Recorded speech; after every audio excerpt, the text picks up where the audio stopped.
Hi, this video gives an overview about the permissions in your Factive.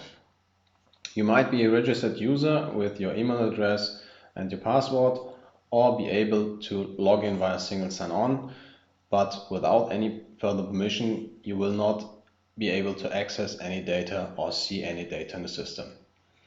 So how can you get these permissions? We mainly see two different ways to get permissions. One is the world of roles, the other way is the world of security groups. Let's start with the roles. Usually you will have a portfolio, here an example, a project portfolio with a team organized with different roles. For example, a project lead or a project team, data protector, initiator, finance controller, and so on.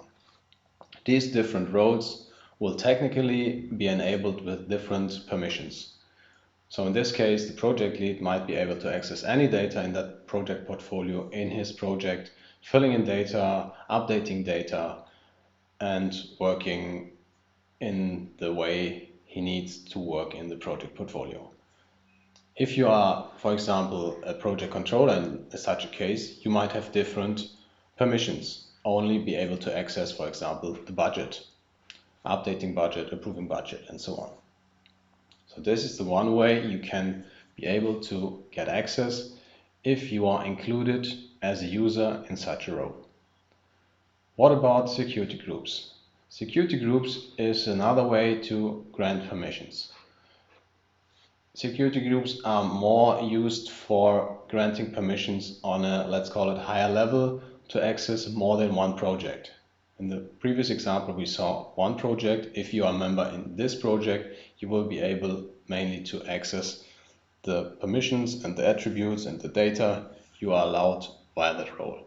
In the security groups, we more or less have a higher level and access to more than one item in the portfolio and the system. How is that organized? In a security group, and in this example, we have an all-user security groups where all the permissions for the core set of users are organized. In this example, we have an email domain based organization. So if you are accessing the tool with one of these domains, you will have the permissions that are defined in that security group. Let's see what permissions are in here. In this case, we, for example, see the register user possibility accessing the public wiki to see more data, for example, how to get deeper permissions, how to get permissions to access other portfolios might be a query. That information you can find here as a member that gets access by the security group of all users. So this is the main difference between accessing and granting permissions via roles or security groups.